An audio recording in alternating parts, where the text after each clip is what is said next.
Content warning. This story discusses disturbing themes. Listener discretion is advised. My phone recorded everything while I was unconscious. I didn't know that at the time. I woke up in a hospital bed with a headache so intense it felt like my skull was splitting in two. The room smelled like disinfectant, and the lights were way too bright. For a few seconds, I couldn't even remember where I was. Then it hit me. Thanksgiving. The last clear memory I had was sitting down at the dining table, reaching for my glass of water, and hearing my grandmother complain that the turkey was dry. After that, nothing. My mom was sitting in a chair beside the bed. She noticed my eyes open and immediately smiled. Not a normal smile. Too wide. Too forced. "You fell down the stairs," she said quickly. "You had too much wine." That was the first thing that didn't make sense. I don't drink. I never have. I tried to speak, but my mouth felt dry and heavy. My tongue didn't want to move properly.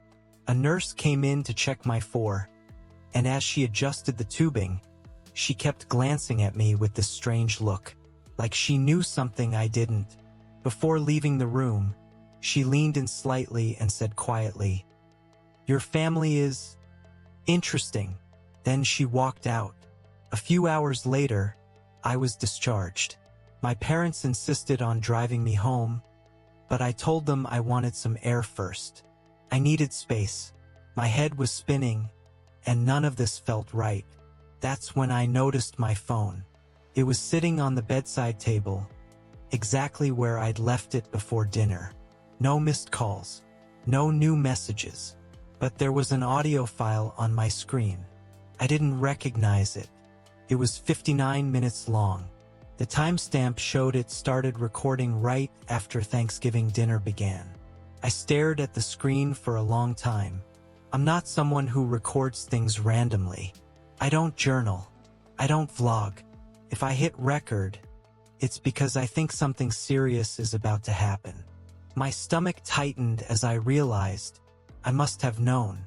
Whatever was on that recording was something I didn't trust myself to remember. I didn't listen to it right away. When I got home, the house felt too quiet. I locked the door, put my phone on the kitchen table, and just stood there staring at it like it might explode. Finally, I sat down, took a deep breath, and pressed play. First, it sounded normal. Plates clinking, someone laughing, football playing on the TV in the background, my grandma complaining about the turkey, kids arguing over dessert. 5 minutes in, I heard my own voice. "Uncle Jeff, can we talk for a second?" The TV volume dropped instantly. "Can it wait?" Jeff said. "The game's on. It's about Kelly." There was a pause. "What about her?" he asked. My voice on the recording sounded steady. Serious. "She told me something about the lake house." The room went quiet. "The lake house?" Jeff laughed. "That was, what, 10 years ago?" "Summer of 2015, I said. Jeff chuckled. "Why are you bringing up ancient history?"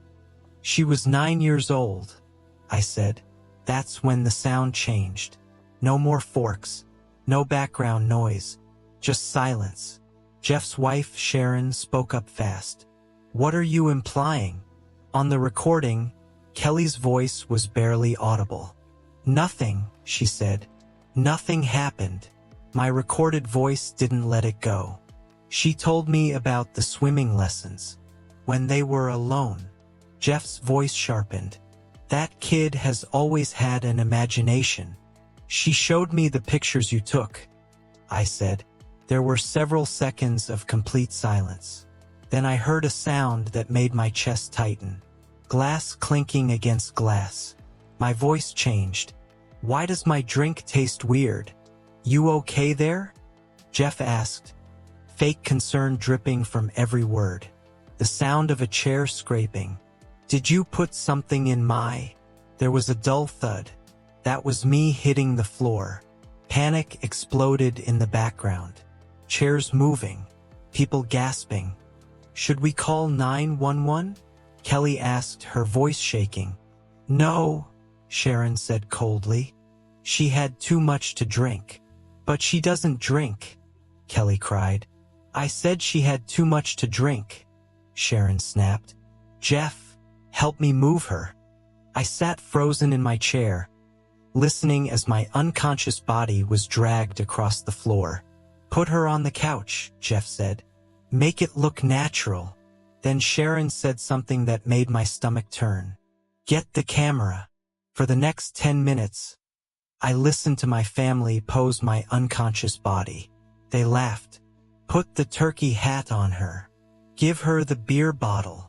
Kelly was crying. This is wrong, she said. Please. After everything I've done for this family, Jeff growled. You watch your mouth. Then they practiced the lie. She fell down the stairs. Drinking problem. We tried to help. They repeated it over and over until everyone had it memorized. The recording ended with sirens in the distance.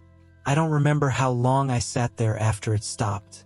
I must have listened to it 3 times before my brain fully accepted that it was real, that my family drugged me, that they staged photos of my unconscious body, that they were protecting someone who hurt a child.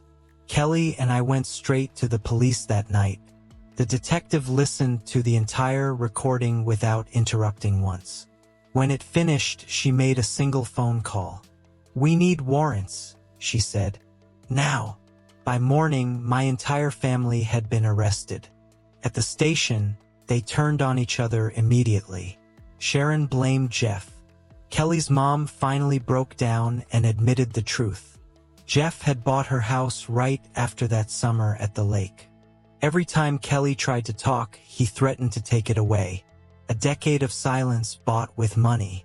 A week before trial, Kelly came to see me. She had bruises on her neck. She said the recording was misunderstood, that the family meant no harm, but she kept looking at my window. After she left, I found a note in my bathroom. They have my daughter. Check the Ring camera from Tuesday. My blood ran cold. I didn't touch anything. I called the detective. When we reviewed the footage, my aunt was there, holding Kelly's daughter's hand, leading her to a dark sedan. The family lawyer was in the driver's seat. That's when everything escalated. CPS got involved. Emergency hearings were filed. The family started sending emails suggesting I was mentally unstable. But evidence kept stacking up. Ring footage. Medical records showing a sedative in my blood. Financial records proving Jeff had paid everyone for years. The judge didn't hesitate. Jeff was sentenced to 8 years in prison. Lifetime registration. Permanent no-contact orders. Kelly got her daughter back. The family fell apart. I still go to therapy. Certain sounds still make me flinch. But every morning I wake up knowing something important. I spoke up. I told the truth. And sometimes, protecting someone means losing everything else. And that's where this story ends. If you stayed until the end, thank you for listening. Don't forget to hit the like, subscribe button and bell icon for more stories like this. And take care of yourself until the next one. Please comment what else would you like to hear.